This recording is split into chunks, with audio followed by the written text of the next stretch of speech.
Comenzamos este nuevo webinar del ciclo de charlas de la Sociedad Argentina de Física Médica. En este caso tengo el agrado de introducir, presentar a Pablo, que nos va a hablar va a ser una breve historia, no más de menos de una hora, ¿no? Porque si hablamos de una historia de la protección radiológica necesitaríamos hablar mucho más tiempo. Pero bueno, vamos a desafiarlo a Pablo para que nos haga en lo que puede durar un webinar, una historia de todos los avances de la protección radiológica.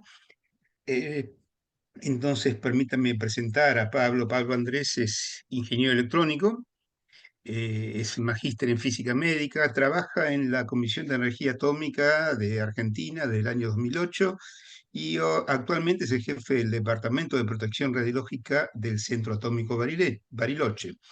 Y también es profesor adjunto del Instituto Balseiro en la Cátedra Protección Radiológica. Su experiencia profesional se basa principalmente en actividades de protección radiológica ocupacional y operacional del ámbito nuclear y el ámbito médico. Ha coordinado el programa de protección radiológica del paciente en San Carlos de Bariloche desde el año 2013.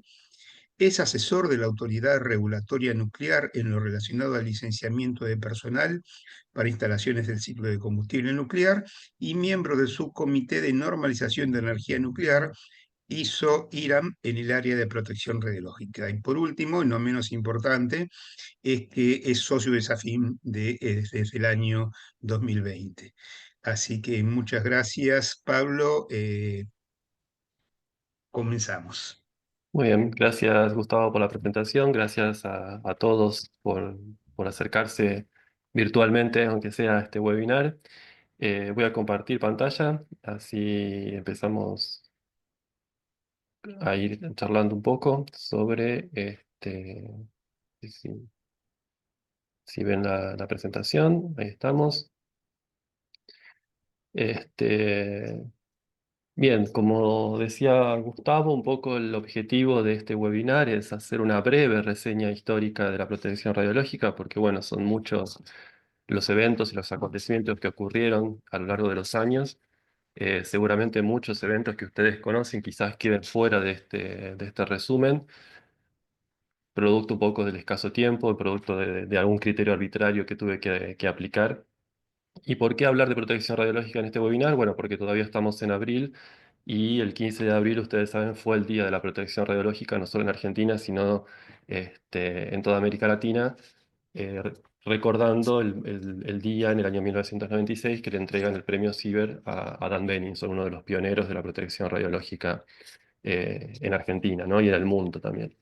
¿Cómo qué vamos a ver un poco? Bueno, hice una especie de sectorización en el tiempo, ¿sí? Un poco apoyado también por un gran historiador de la protección radiológica, que fue Bo Lindell, un radioproteccionista sueco, contemporáneo de Dan Benninson, que trabajaron codo a codo entre ellos también justamente para el avance de la protección radiológica, y entonces un poco me apoyé también en, en ese, en ese, en esa reseña que hizo este radioproteccionista, ¿no?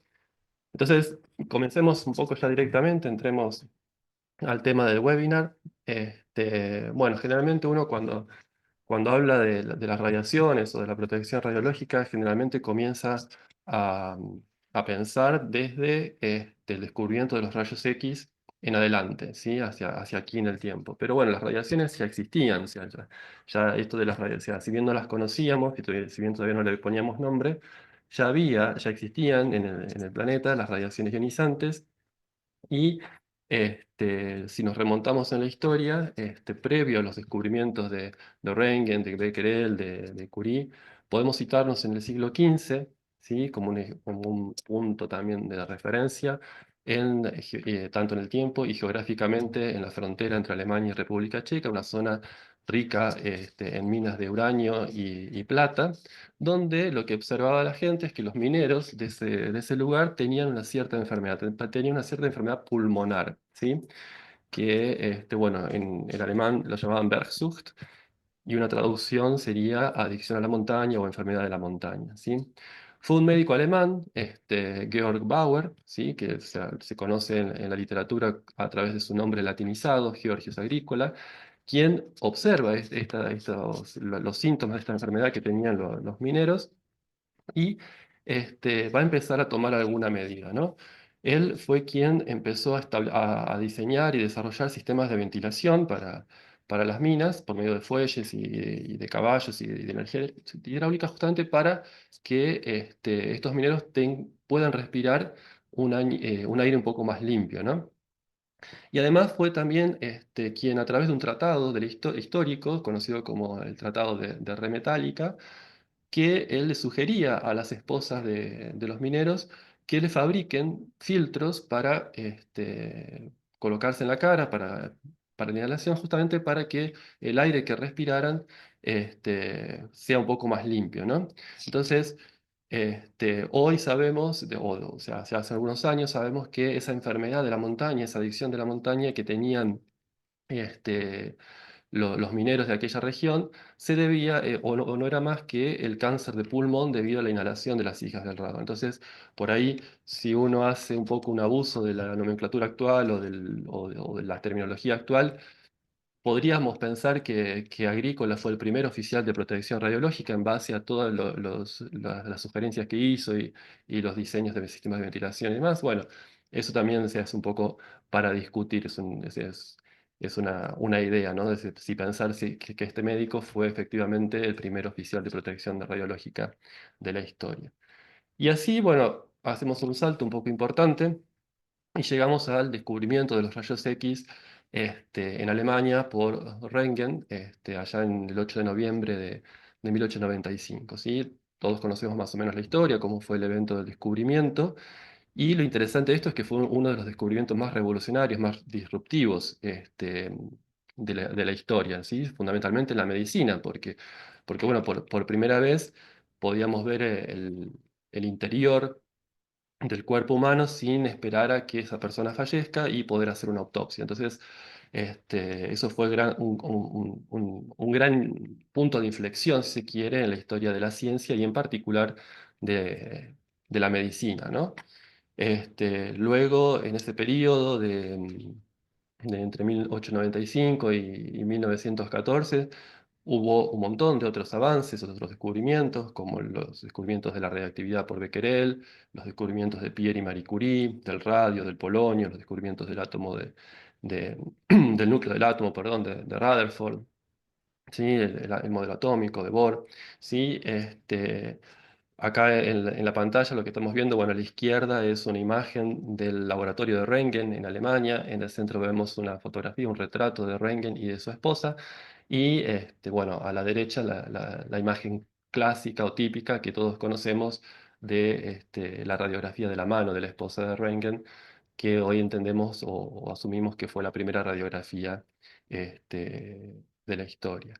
El descubrimiento de los rayos X se dispersó inmediatamente por todo el mundo, fundamentalmente en la medicina, pero no únicamente en la medicina. También hay registros de que ya en los primeros meses de 1896 se llevaron equipos de rayos X a la frontera noreste, a la región noreste de la India, por un conflicto bélico que había entre los ingleses y los habitantes del lugar, justamente para hacer radiografías de los heridos en esa guerra. Y también es importante destacar que en ese momento los efectos en la salud que sufrían o que padecían las personas que se exponían a los rayos X, tanto en el ámbito médico como en cualquier otro ámbito, eran determinísticos. O sea, había que superar una cierta o dosis umbral para verlos manifestar clínicamente, ¿no? Y también eran efectos que de alguna manera respondían a las características de las fuentes de radiación con las que se trabajaba en aquel momento. Fuentes de radiación de baja energía o de poco poder de penetración y de corto alcance, y por eso es que las mayores lesiones se producían en la piel, ¿sí? O en los órganos más superficiales, y en el caso de las lesiones más severas, requerían la amputación de brazos, de manos o de falanges, ¿no? Dijimos que el fenómeno se había dispersado por todo el mundo, ¿sí? Esperen que la pregunta ahora sería, ¿qué pasó en Argentina? O sea, ¿cuándo llegan los rayos X a la Argentina? Sí, bueno, si uno empieza a investigar un poco, encuentra que la primera radiografía en Argentina se saca o se toma el 12 de diciembre de 1896 en el hospital de Bahía Blanca. ¿Sí? Fue gracias a un médico nacido en Rosario, el doctor Tomás Barsi, y un médico que se graduó como médico en la Universidad de Buenos Aires. Entre él y la colaboración del cónsul alemán del momento, logran introducir al país un equipo de rayos X, algo similar al que vemos en la fotografía, y lo instalan en el hospital de Bahía Blanca donde trabajaba el doctor Barsi, ¿no? Y entonces ahí fue toda una revolución, se convoca a las fuerzas vivas de la ciudad del momento, o sea, el intendente de Bahía Blanca labra un acta justamente como para dejar constancia del evento, ¿no? De que se tomaba la primera radiografía de una persona, ¿sí? En el país. Hay algunas fuentes bibliográficas que dicen que, bueno, que no fue esta la primera radiografía, sino que ya meses antes, en marzo de ese mismo año, en 1896, en el gabinete de física de la Facultad de Matemática de la Universidad de Buenos Aires, también ya se habían tomado otras radiografías, pero no de personas, sino de un pejerrey, un pececito, donde se podían apreciar las espinas y la vejiga de ese animal, ¿no? Pero bueno, en principio, este, la primera radiografía de una persona, del tórax de una persona, lo podemos situar en 12 de diciembre de 1896, un año después del descubrimiento de Röntgen en Alemania, ¿no? O sea, o sea, relativamente rápido en el tiempo si consideramos el momento, o sea, los medios de comunicación de la época y demás, ¿no? O sea, lo que destacamos acá es, bueno, la rapidez con la que se desparramó la noticia y el impacto que causó en todo el mundo, ¿no? ¿Y cómo reaccionó la sociedad argentina? Bueno, o más precisamente la sociedad de Buenos Aires, del Río de la Plata, donde en primer lugar impactó o llegó esta tecnología. Bueno, este, mm, tenemos un poco de todo, ¿sí? Hay distintos sectores, cada sector de la comunidad o de la sociedad de Buenos Aires reaccionó de una manera diferente, ¿sí? Claramente entre los años 1896 y 1900, 1900 bueno, la prensa nacional del momento, o sea, empezó a publicar un montón de noticias, de información, y destacaba la naturaleza de que decía que era algo maravilloso y a la vez prodigioso, ¿sí?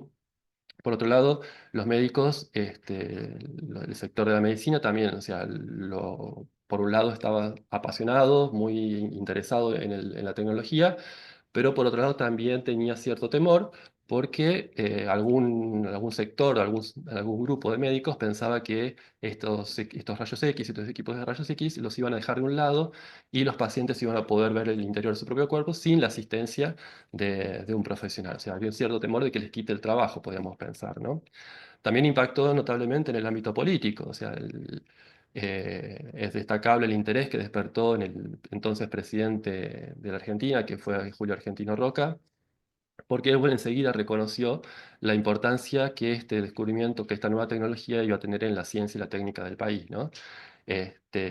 Acá, por ejemplo, vemos en la pantalla dos imágenes históricas, una radiografía de la mano del general Roca y a la derecha al lado la radiografía del tórax del general Roca, tomadas en 1899 por el doctor Ferreira, uno de los médicos que impulsó la introducción de los rayos X en Argentina, ¿no? Y después tenemos un sector que por ahí, cuando yo investigaba un poco y estudiaba un poco para armar el webinar, me llamó la atención, los espiritistas, ¿sí? El sector del espiritismo, los kardecianos, ¿sí? Todos ellos veían en este descubrimiento, en estos rayos X, ellos consideraban que finalmente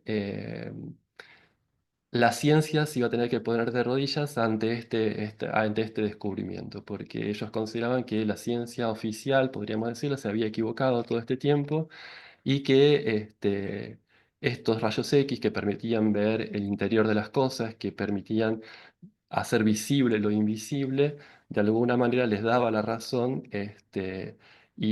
bueno, o sea, destacaba la supuesta ignorancia de la ciencia. Lo que vemos acá, bueno, es un poco entonces cómo reaccionaban todos los sectores de la sociedad ante algo nuevo, sumamente novedoso y totalmente diferente de lo que se conocía hasta el momento, ¿no? Este, mm, en en ese mismo periodo, bueno, también lo que vemos que, bueno, recordando un poco de vuelta, los primeros efectos que, si lo pensamos desde la protección radiológica, eran determinísticos, ¿sí? Donde se destacaban las quemaduras en la piel y en los órganos hematopoyéticos, pero también ya inmediatamente al año siguiente del descubrimiento de los rayos X, un ingeniero estadounidense publica una serie de recomendaciones justamente para tratar de evitar estos efectos que se venían observando, ¿no? Y él, en este artículo de la revista Western Electrician, él dice, bueno, hay tres recomendaciones básicas que tenemos que seguir. Primero, que la exposición sea tan breve como sea posible, ¿sí? Después, que esa exposición se haga a no menos de 30 centímetros del tubo de rayos X, ¿sí? Y por otro lado, otra de las sugerencias que hacía era que, bueno, que se frote la piel con vaselina y que se deje una capa extra en la zona de mayor exposición de la piel, ¿no? Entonces, si lo pensamos quizás en términos actuales, podemos decir que son las tres medidas básicas de protección radiológica que usamos hoy en el día a día: blindaje, tiempo y distancia, ¿no? O sea, un poco me parecía interesante traerlo esto porque algo que hoy usamos cotidianamente tiene su origen ya casi inmediatamente después del descubrimiento de los rayos X. Y no eran injustificadas estas recomendaciones que hacía este ingeniero estadounidense, porque fíjense acá en las imágenes cómo se disponían las salas de radiografía o cómo se hacían los exámenes radiográficos de los años 1896, 1912, o sea, los primeros años del siglo XX, ¿sí? El paciente y el médico estaban en la misma sala, muy cercanos, sin ningún tipo de protección, sin ninguna barrera de blindaje, ¿sí? O sea, los tiempos eran extremadamente largos comparados con con lo que dura hoy un examen radiográfico, un estudio radiográfico. Y bueno, y a la derecha vemos también este, una radiografía típica de la época, ¿no? De los primeros años del siglo XX. Si esto es bueno un poco a nivel internacional, pero si pensamos un poco que en Argentina, un poco más allá de la primera radiografía, hay un montón de avances en el uso de las radiaciones que justamente se produjeron por el gran interés que despertó esta nueva tecnología.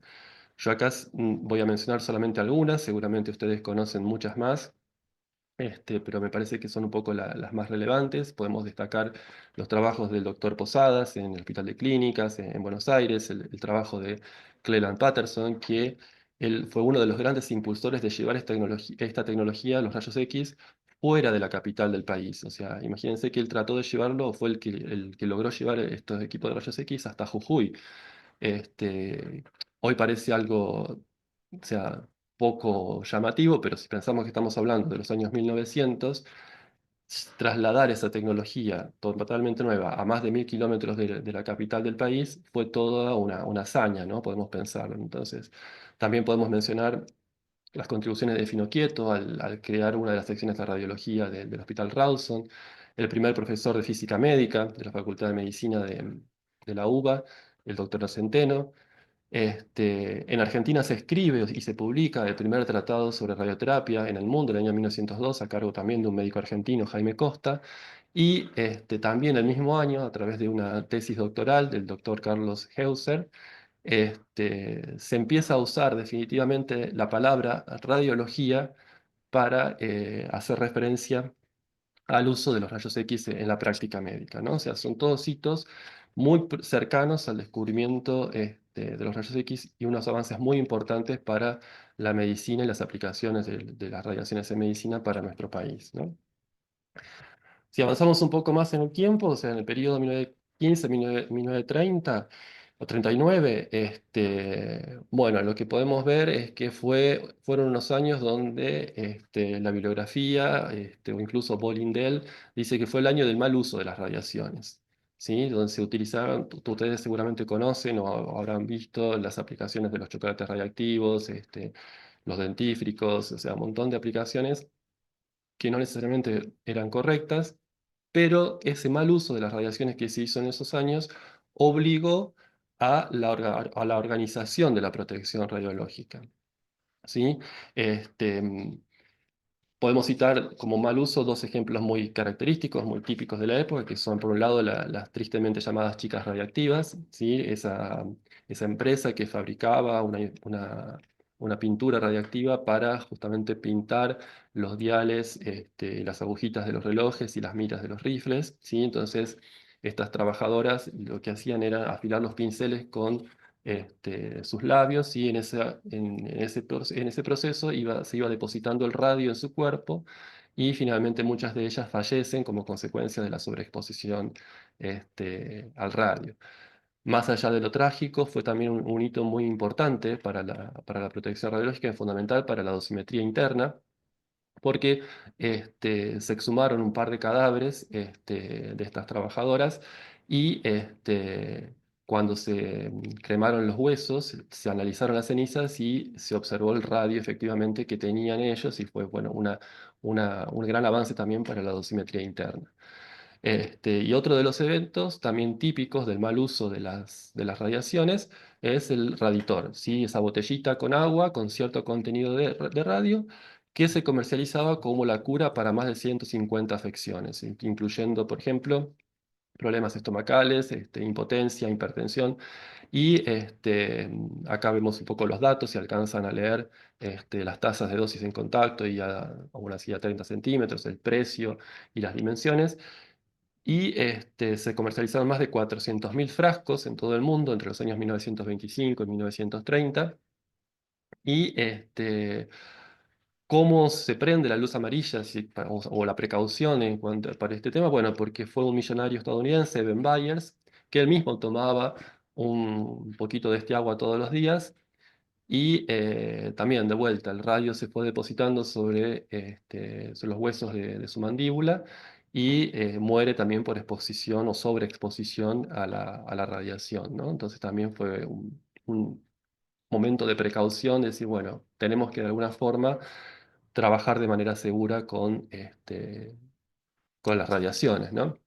Entonces, un poco gracias a este mal uso de las radiaciones que la protección radiológica comienza a organizarse, ¿no? Luego, en este periodo también viene otro acontecimiento mundial muy importante, que fue la Primera Guerra Mundial, que si bien los rayos X ya se habían utilizado en otros conflictos bélicos, como puede ser la guerra en Sudáfrica con los Boer de 1899, la guerra en Sudán en 1896, los años de la Primera Guerra Mundial generaron un impulso muy grande en el uso de los rayos X. ¿Por qué? Porque se perfeccionó la tecnología a través de la compañía General Electric, este, produciendo equipos de rayos X mucho más precisos, mucho más este, reproducibles en cuanto a las dosis o a la radiación entregada. Y también acá es importante destacar el aporte de Marie Curie en la construcción de vehículos equipados con equipos de rayos X como automóviles asistenciales radiológicos, ¿sí? Marie Curie se estima que más o menos equipó alrededor de 18 20 vehículos para el ejército francés y fue ella, junto con su hija, quien de alguna manera se ocupó de capacitar a un montón de mujeres que fueron técnicas en rayos X durante ese periodo de la Primera Guerra. También, bueno, Marie Curie fallece en el año 1934 y por una anemia aplásica y algunos autores dicen que, bueno, que esa enfermedad fue causa de la dosis que recibió durante su trabajo en la Primera Guerra Mundial por exposición a los rayos X, más que la dosis de radiación que pudo haber recibido en su laboratorio como consecuencia de la exposición al uranio, al radio y al polonio. Pero bueno, o sea, también es un evento importante. Y en este mismo periodo empiezan las recomendaciones. Dijimos que fue un periodo de organización de la protección radiológica y entonces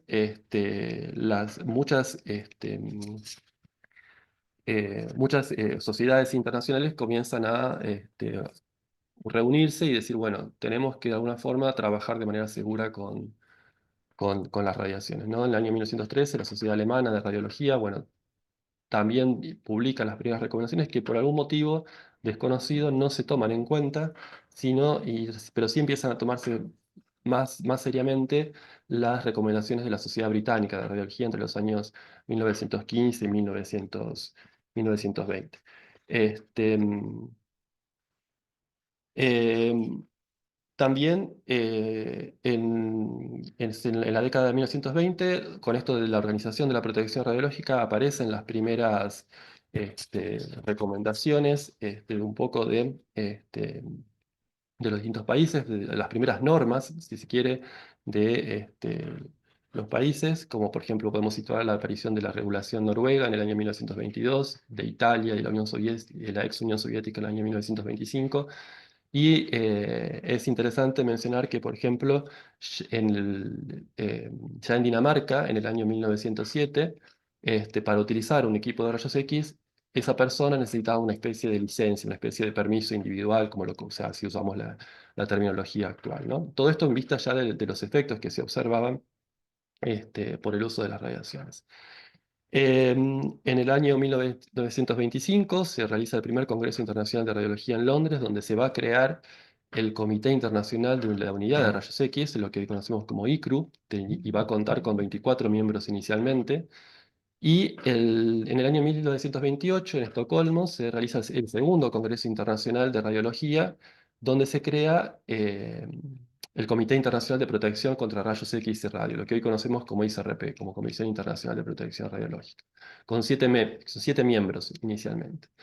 Y acá, ¿por qué hago el énfasis en la cantidad de miembros iniciales de cada uno de estos organismos? Bueno, porque fíjense, el ICRU, o el Comité Internacional de la Unidad de Rayos X, se ocupaba fundamentalmente de cuantificar el nivel de radiación que iba a producir, o que producía, o que recibía, mejor dicho, una persona expuesta, ¿no? Entonces, esta diferencia en cantidad de miembros iniciales, lo que de alguna manera está demostrando es el gran interés que había en la época de poder cuantificar el nivel de radiación, poder llegar a un concepto de dosis, ¿sí? Porque hasta el momento no teníamos definido, o sea, había ciertas aproximaciones vagas, ciertas ideas, pero no teníamos todavía un concepto maduro de la dosis, de qué es la dosis, de cómo cuantificar efectivamente el nivel de radiación, ¿no? Este, mm, ese fue, bueno, fue justamente en ese Congreso de Estocolmo con la creación del actual ICRP, donde, bueno, se evidencian dos efectos fundamentales contra los cuales hay que protegerse a las personas que trabajan con rayos X, que son las lesiones en los tejidos superficiales y los trastornos en los órganos internos o los cambios en la sangre. En ese congreso no se establecen límites de dosis, porque, bueno, claramente no había un concepto, una definición madura del término dosis o de la cantidad dosis, pero sí las recomendaciones fueron bueno, reducir las horas de trabajo y tener más días de vacaciones. Eso, paréntesis, creo que lo perdimos, lamentablemente. Hoy tenemos que trabajar igual que cualquier otra actividad, pero bueno, quizás podríamos retomar la idea, ¿no? Este, También se sugirió el uso de barreras protectoras, de blindaje, de trabajo a distancia. Y se recomendó también en este congreso utilizar la unidad Röntgen como unidad de la cantidad de rayos X. ¿Cantidad de qué? Cantidad de una cantidad de rayos X es en base a la ionización del aire. No tanto cuantitativa, sino que bueno, era un concepto vago, ¿sí? Bastante alejado de lo que hoy conocemos como dosis, pero fue una de las primeras aproximaciones justamente a cuantificar los niveles de radiación expuestos por las personas. La década del 20 se proponen varios límites de dosis y aparece, por ejemplo, el concepto de dosis de eritema cutáneo o dosis de eritema en piel, que era, como su nombre lo indica, era este, la dosis necesaria de rayos X para generar un eritema en la piel. En el año 24 se presenta la dosis de tolerancia en Estados Unidos, ¿sí? Para las personas que trabajaban con rayos X, y se establece o se sugiere que sea la centésima parte de esa dosis de eritema en piel por mes. Y de manera independiente en Suecia, Siebert sugiere o propone que recibir la décima parte de la dosis de eritema en piel no debería ser peligroso o dañino para las personas. Dijimos, bueno, que en el Congreso del 28 se establece la unidad Röntgen como unidad para medir la magnitud de exposición. Y había que decir, bueno, ¿cuánto es una dosis de eritema en pie? Porque, bueno, no todos respondemos de la misma manera. La radiosensibilidad individual es diferente en cada uno de nosotros. Entonces, fue en ese congreso también donde se propone que esa dosis de eritema en piel equivaldría o correspondría a 600 Röntgen, ¿sí? Entonces, la dosis de tolerancia anual pasa a ser la décima parte de esa dosis, correspondiente aproximadamente a 60 Röntgen. Pero había intentos también de límites muchos años antes. Por ejemplo, en 1902, en Estados Unidos se propone como límite, o sea, no en el no en los términos del límite de dosis actuales, sino como una sugerencia, como o sea, sino como una limitación de la cantidad de radiación que podía recibir. Lo que se propone sería el equivalente de 0,1 Gray por día, o sea, en términos actuales, ¿no? Y esto no se basaba en evidencia científica de los datos biológicos o algún otro, porque no había mucho de eso, sino que era la mínima dosis que ellos podían de alguna forma cuantificar cuando observaban que, por ejemplo, se empañaba una placa fotográfica. Entonces, cuando llegaba a esa situación, ellos estimaron, o se estima el día de hoy, que correspondía a 0,1 Gray por día, y bueno, ese era el valor máximo que le permitían a los trabajadores, ¿no? Luego, hay una publicación que o sea, quedó en el olvido, pero es sumamente importante, que es las medidas de protección, la imagen que vemos a la derecha, que el título en español sería más o menos medidas de protección contra los peligros derivados del uso del radio, los rayos Röntgen y los rayos ultravioleta. Son apenas 70 páginas, pero con una claridad una seriedad sumamente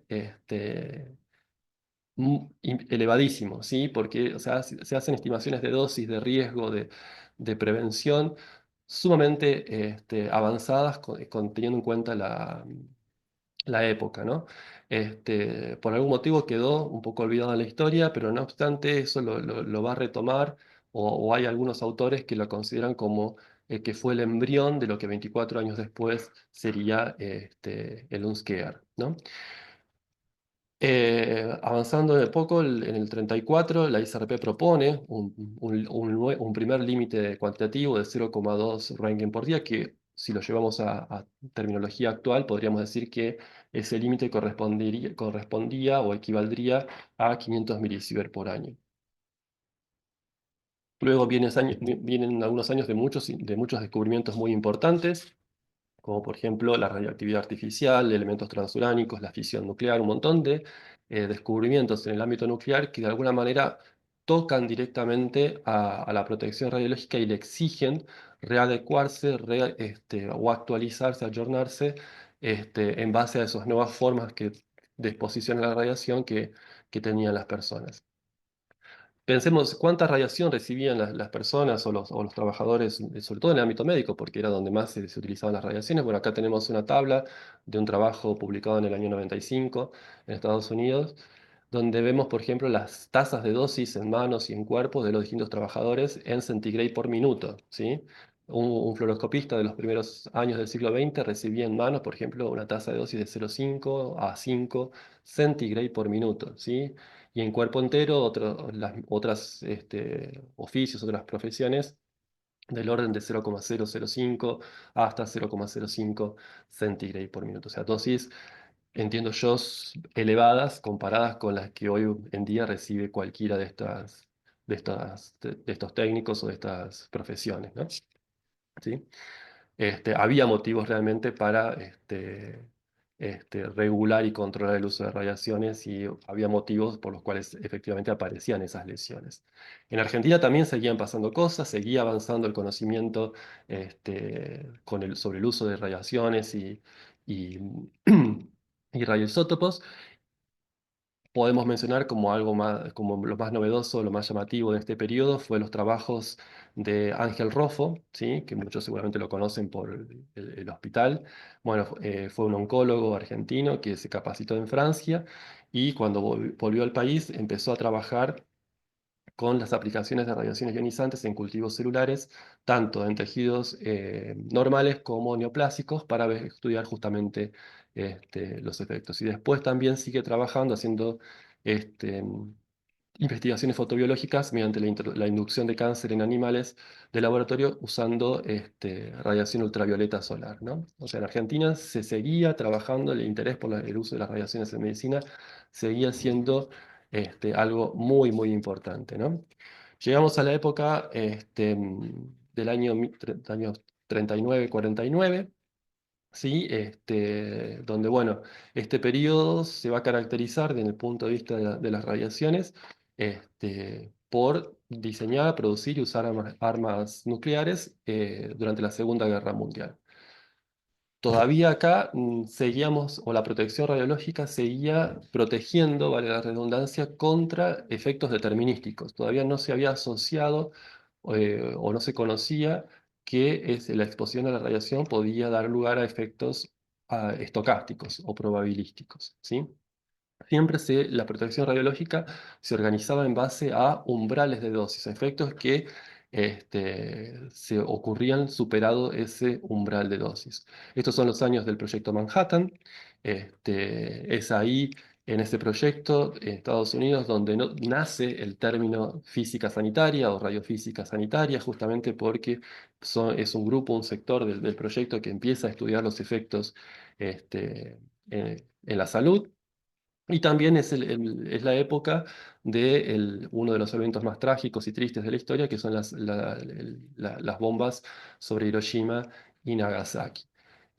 Dos puntos de inflexión que, bueno, tristísimos por un lado, pero bueno, si lo pensamos un poco más fríamente, mucha de la información que hoy tenemos sobre los efectos en la salud surgen del seguimiento epidemiológico que se le hicieron o que se le hace todavía a los sobrevivientes y a los descendientes de los sobrevivientes de las víctimas de esas bombas, ¿no?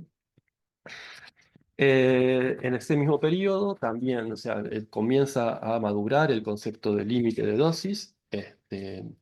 En Estados Unidos, en el año 34, se propone un límite de dosis por exposición externa de 0,1 Röntgen por día, y también aparecen en escena los riesgos por exposición interna, ¿sí? Entonces también en el año 41, también en Estados Unidos, sugieren que la incorporación o el nivel de radio que debería haber en el cuerpo humano no tiene que ser superior a 0,1 microgramos, ¿sí? También empiezan a tener importancia el significado de las palabras y el significante de las palabras, ¿sí?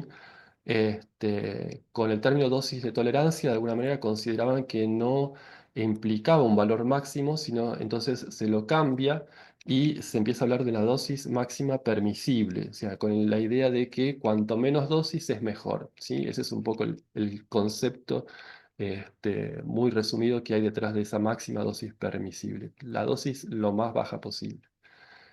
Y cuando finaliza la Segunda Guerra Mundial, bueno, ese hito marca un antes y un después para la protección radiológica. Es un punto de no retorno, o sea, el final de la Guerra Mundial para la protección radiológica. ¿Por qué? Porque antes de la guerra, la protección radiológica se enfocaba en proteger al personal de salud y a los pacientes de los efectos en la salud por exposición a las radiaciones. Los comités de expertos estaban compuestos por físicos y por médicos con experiencia en el uso de radiaciones ionizantes. Pero después de la guerra se sigue haciendo el foco en la protección de estas personas, pero también entran en escena, en el juego, un montón de otros actores mucho más poderosos, que también se exponían o podían exponer a las personas a las redes, que son los gobiernos de los distintos países, la industria armamentística, ¿sí? Y también empieza a pensarse o a desarrollarse el concepto de proteger a los miembros del público, ¿sí?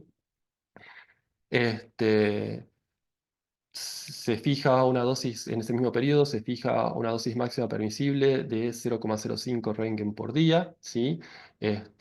También empieza ya a ver una primera evidencia de efectos probabilísticos a través de la posibilidad de algún efecto hereditario.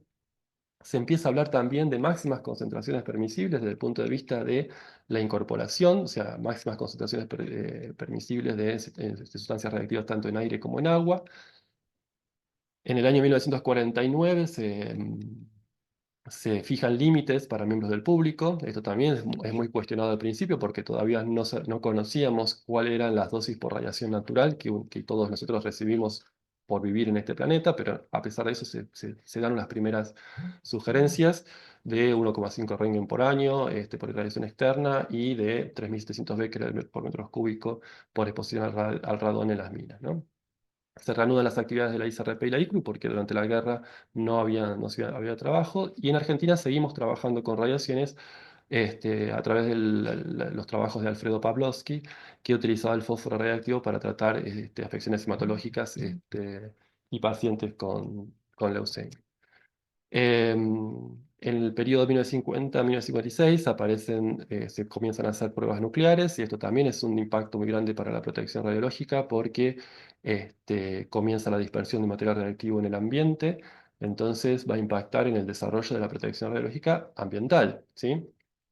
En el año 50 se establece definitivamente una dosis máxima permisible de 0,3 Röntgen, y nuevamente, o sea, tenemos límites de dosis para miembros del público, pero no sabemos cuáles son los niveles de radiación natural. Entonces comienza el interés, y fue Siebert uno de los impulsores de medir esa radiación natural, y fue el que a través de sus investigaciones determina que la mayor fuente de radiación en el cuerpo era el potasio 40. En el año 1954 se presenta la definición definitiva o más formal de dosis permisible, que es la dosis de radiación ionizante, que a la luz de los conocimientos actuales no se espera que cause daño corporal apreciable a una persona en ningún momento de su vida. Esa definición la la desarrollan Siebert junto con Gray, ¿sí? Las dos unidades de dosis que usamos hoy en día. Luego, también ya hay mucha más evidencia sobre los efectos estocásticos. Se empieza a pensar ya en la generación de efectos sin dosis umbral. Entonces, la ICRP dice, bueno, en vista de la evidencia incompleta, se asume que falta información, junto con el conocimiento de ciertos efectos a la radiación, de que son irreversibles y acumulativos, se recomienda que la exposición a los distintos tipos de radiación sea el más bajo posible, ¿sí? Entonces ahí ya la misma ICRP empieza a decir, bueno, tratemos de reducir las dosis, y esto, si por ahí les suena, es podemos pensarlo como un principio de optimización muy primitivo, ¿sí? Bueno, es una época de pruebas nucleares. En el Océano Pacífico, fundamentalmente, se crea el UNSCEAR a través de Átomos por la Paz o para la Paz. Y también un hecho que impactó notablemente la protección radiológica es que cuando se pudo o se midió cesio-37 en el cuerpo humano en Chicago, algunos consideran que fue consecuencia justamente de la dispersión de este material radiactivo en el ambiente de las bombas nucleares. Se define una nueva dosis, ¿sí? Esa dosis máxima permisible ya, o sea, era más orientada a efectos con umbral. La dosis genéticamente significativa apunta más a un efecto sin umbral, ¿sí? Y en Argentina, en este periodo, ocurren dos hechos sumamente importantes. Uno es la creación de la Comisión Nacional de Energía Atómica en el año 1950. ¿Por qué? Porque va a ser el organismo estatal que se va a ocupar de controlar, de regular, de promover el uso de radiaciones en todos los ámbitos de manera segura, ¿sí? Más adelante vamos a ver que en el año 58 la Comisión Nacional de Energía Atómica aprueba el primer reglamento para el uso correcto de radioisótopos y radiaciones ionizantes. Y otro evento muy importante asociado a las radiaciones en Argentina es en el año 1951 con los estudios médicos con iodo 131 que se hicieron en la provincia de Mendoza para tratar el bocio endémico. Y esto es importante, ¿por qué? Porque por un lado se utilizan los radionucleidos para tratar una enfermedad endémica nacional, ¿sí? Y por otro lado, porque interviene el Estado a través de la CNEA en proveer la tecnología y además importar semanalmente el material radiactivo que se necesitaba para llevar a cabo esa, esos estudios, esas enfermedades. En el periodo 57-65 ocurren dos accidentes también muy conocidos, como son el de Windscale y Mayak. Son conocidos por el impacto ambiental que tienen. Entonces también esto genera o implica un gran sacudón, podemos pensarlo, para la protección radiológica en cuestiones de su organización. Se crea el OIEA, que va a interactuar en cuestiones de seguridad radiológica con la ICRP, y se publica el primer ICRP, la publicación 1, ¿sí? Donde ahí reconoce la ICRP que ya hay efectos en la salud que no tienen umbral y se empieza a hablar de una relación lineal dosis-respuesta, ¿sí? Eso está escrito, la publicación del ISRP, todas las publicaciones están disponibles. Yo acá traduje dos párrafos que básicamente lo que recomiendan es justamente, o sea, se reconoce ese efecto acumulativo y se reconoce esa posibilidad de ocurrencia de efectos sin umbral, ¿sí?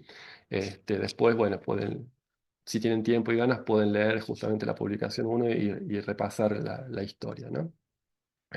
En el año 58 se establece un límite de dosis, ya más en el sentido actual del límite de dosis, a través de una fórmula prorrateada por la edad, donde, que es la que está acá en pantalla, y dice, bueno, el límite de dosis va a ser la dosis en REM acumulada hasta una edad n en años en gónadas y órganos hematopoyéticos. Además de esa dosis, la dosis total acumulada en 3 semanas consecutivas no puede superar los 3 REM para esos órganos. Y para otro tipo de órganos o para otra parte del cuerpo, esa dosis no puede ser superior a 0,3 REM, ¿sí?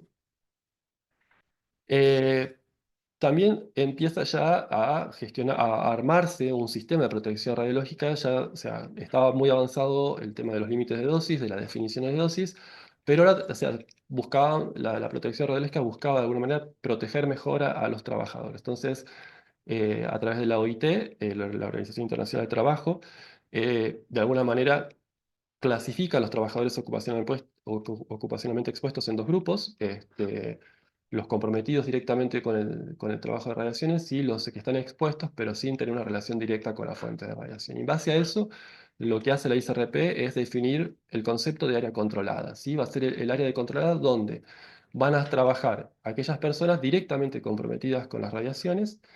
Va a ser un área donde va a estar bajo supervisión de un oficial de protección radiológica, y además esa área controlada, la primera definición era un lugar donde las personas que trabajan ahí pueden recibir más de 1,5 REM por año.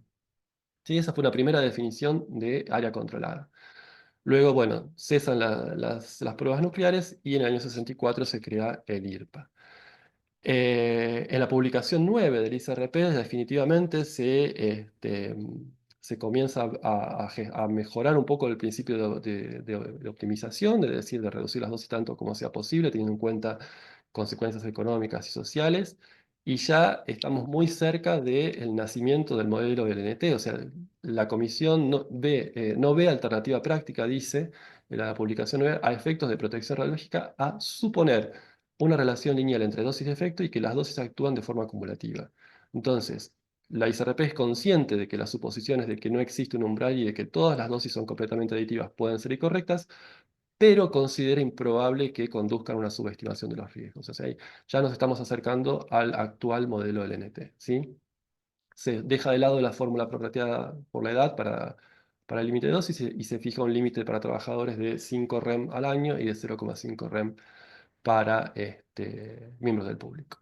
Y es en el año 1965 donde de alguna manera empezamos a hablar de efectos estocásticos por exposición a la radiación. Y en estos primeros años, más allá de la complejidad que tiene el concepto de riesgo, la ICRP deja que por algunos años, hasta tanto podamos madurar también el concepto de riesgo, que ese riesgo sea sinónimo, en el caso de exposición a las radiaciones, de sinónimo de muerte, ¿sí? de una enfermedad fatal como consecuencia de la exposición a las radiaciones. En Argentina también ocurren eventos muy importantes.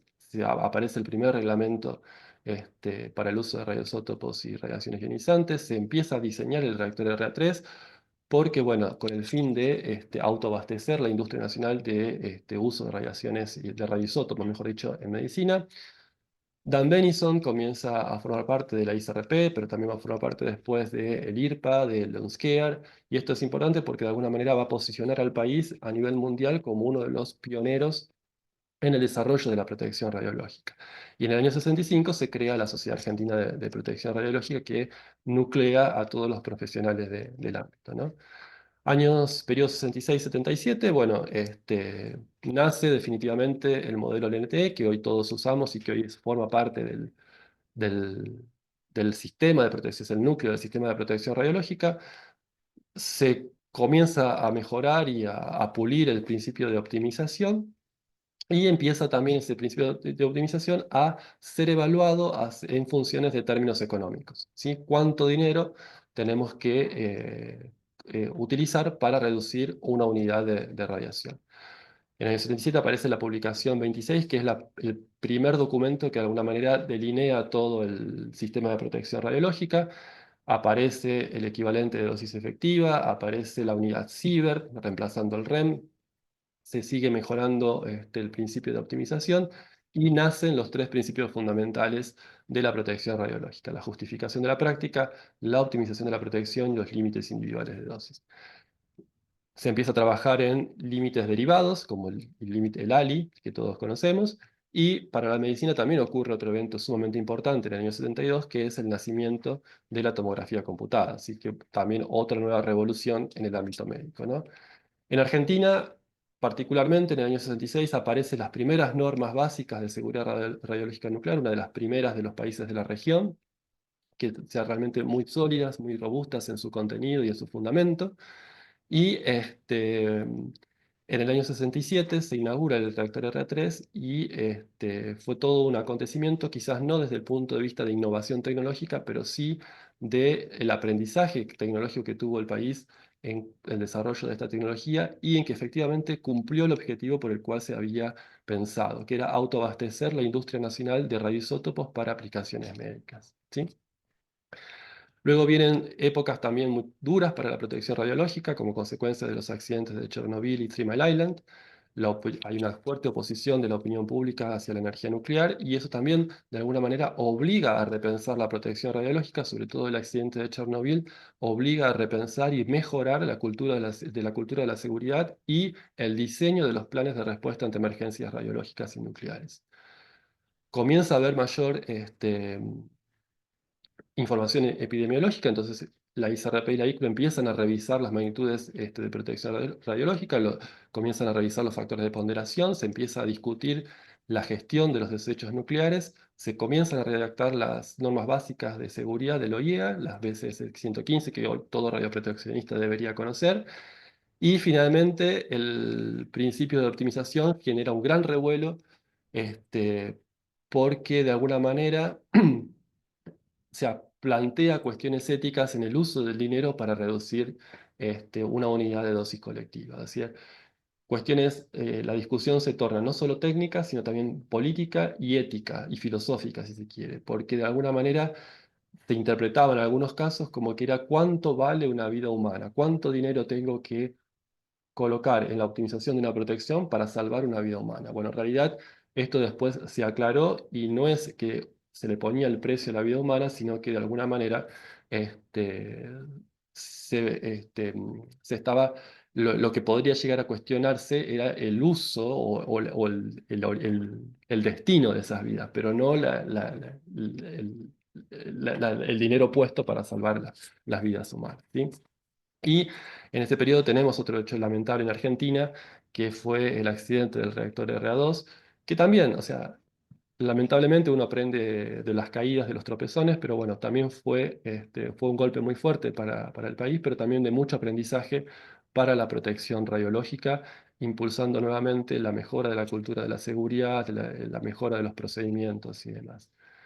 Em, Siguen en este periodo, también tenemos como destacar también el accidente radiológico de Goiânia, que también fue sumamente importante para la protección radiológica ambiental y todo lo que se aprendió en cuestiones de descontaminación del ambiente, y también muy importante para los métodos de dosimetría interna y la aplicación de agentes quelantes en las personas que habían incorporado ese cesio de la fuente que habían sustituido.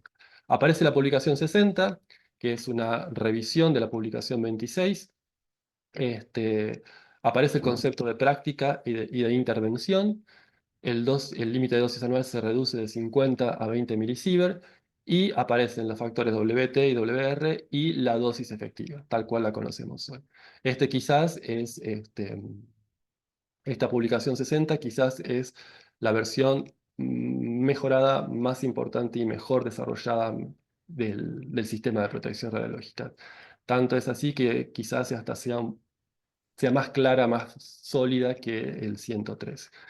Y bueno, un dato no menor, bueno, o sea, en cuestiones de la física médica, en el año 88 se crea la Sociedad Argentina de Física Médica en Bariloche, ¿sí? Ahí también, bueno, un grupo de profesionales reconocen la importancia de unirse para fortalecer la disciplina, y en el año 96 Dan Benison recibe el premio CIBER, que es el máximo galardón mundial en protección radiológica, y de alguna manera también es un premio para el país, ¿no? Eh, Del 2000 hasta el día de hoy también otro argentino, Abel González, recibe nuevamente el premio CIBER, ¿sí? Se publica, o se da a conocer la publicación 103 del ICRP, que es una nueva revisión del sistema de protección radiológica, este, todo en base a nuevas evidencias de la radiobiología y de la estadística.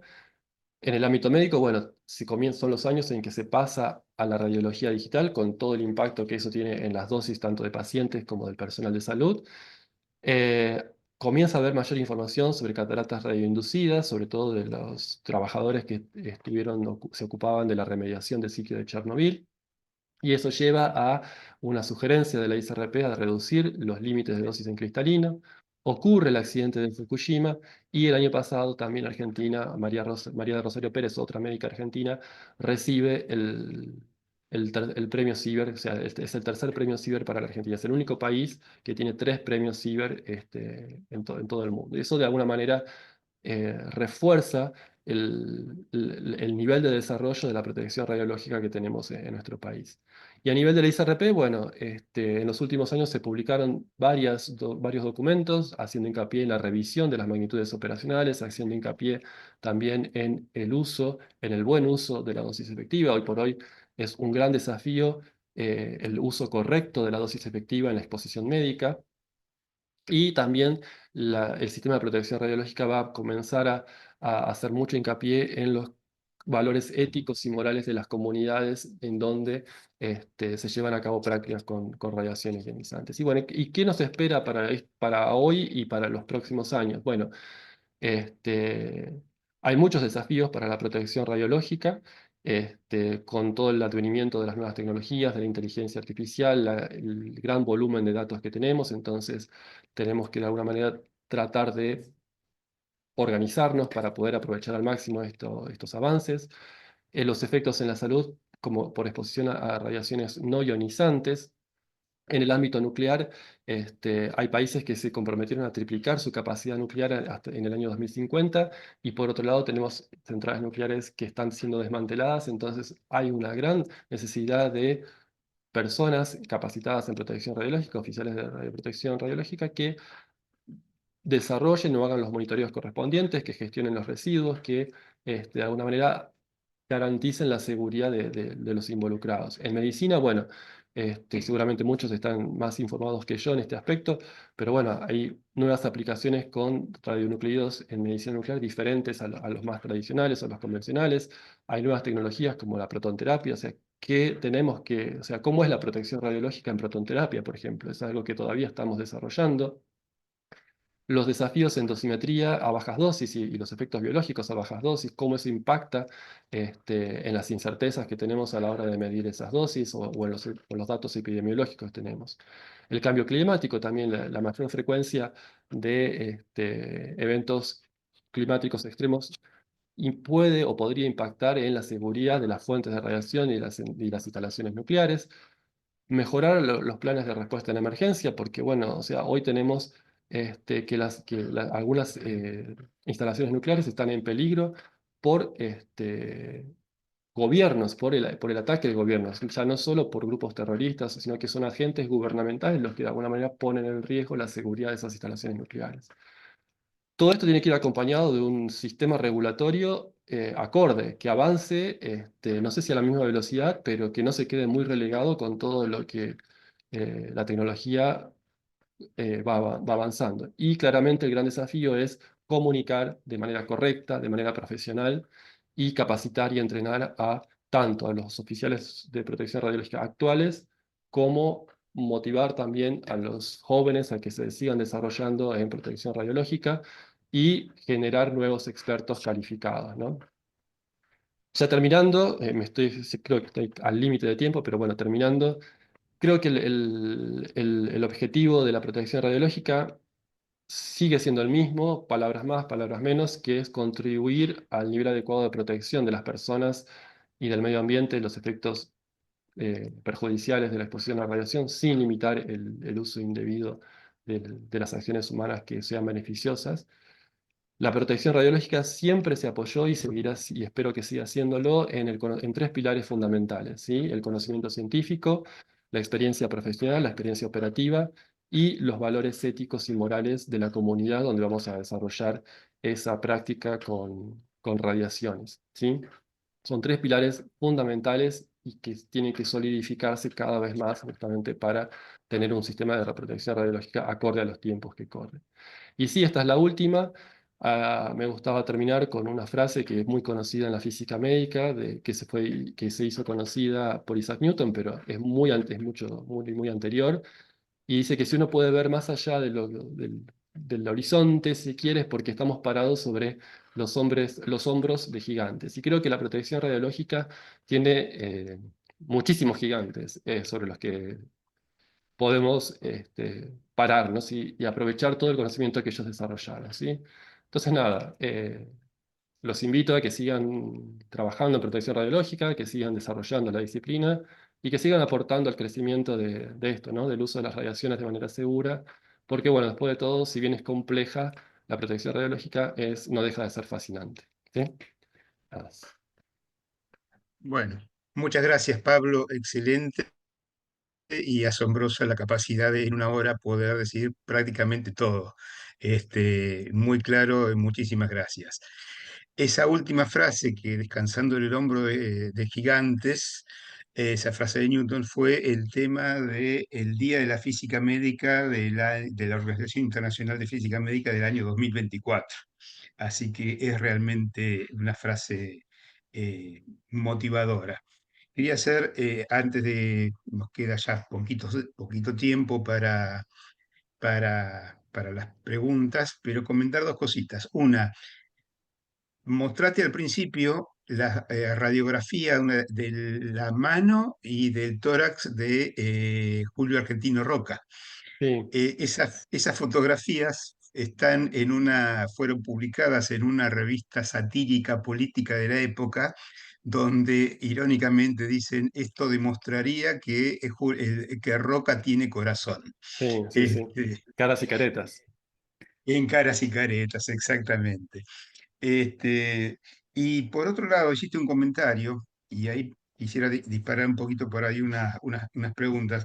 En algún momento dijiste, bueno, que ya no tenemos dobles vacaciones, no tenemos regímenes especiales. Bueno, los que trabajamos con radiaciones, vos que trabajás en el centro atómico, yo que trabajo como físico médico, la mayoría de los que trabajamos con radiaciones no tenemos regímenes especiales porque en realidad desde el punto de vista de la protección no se justifica. Tal Pero cual. sí existen regímenes especiales, sí existen legislaciones, principalmente en el tema de radiología, que no están mal en sí mismas, pero y ahí un poco se dispara la polémica, es que dicen, bueno, ¿para qué me voy a proteger por ahí? ¿Para qué vamos a hacer todo esto que vos dijiste que hay que hacer si después nos tomamos las licencias profilácticas y como reseteamos todo a cero?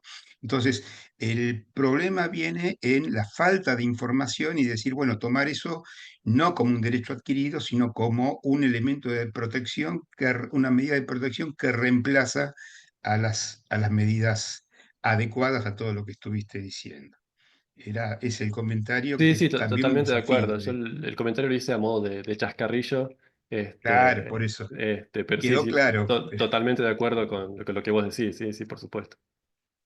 Pero sí, el tema es justamente a veces, si no, para no, es pesado el delantal plomado, no, para que esto, si total, después nos reseteamos, vuelve a ser. Bueno, no sé si podemos comenzar, si hay preguntas para hacer acá en el chat. Bueno, muchas gracias por los saludos. Ecle, la gente de Perú, bueno, muchas gracias a todos por participar y no sé si hay algunas preguntas y si quieren levantar la mano y tal el micrófono y si no, bueno, cerramos acá y agradeciendo agradeciendo a Safim y principalmente a Pablo por el excelente webinar que hemos tenido. Bueno, Eh, yo de mi parte también sumamente agradecido por la convocatoria, o sea, por la invitación que me hizo Safin. Muchas gracias a todos los que se sumaron al webinar. Sé que a veces tanto dato histórico puede ser un poco tedioso, pero que me parecía interesante mencionarlo justamente para saber dónde estamos parados, por qué estamos donde estamos y que muchas veces tenemos que volver a esos gigantes que nos ayudaron a ser quienes somos hoy, ¿no? O sea, si hoy tenemos una protección radiológica robusta, es justamente por todos los que vinieron antes y trabajaron codo a codo para poder hacer de la disciplina algo realmente buenísimo, ¿sí? bárbaro, Nada, o sea, muchas gracias y para tu tranquilidad estuve monitoreando la presencia y no se escapó nadie, no hubo una disminución de, la gente se quedó. Así la que gente se muchas quedó. gracias y muchas gracias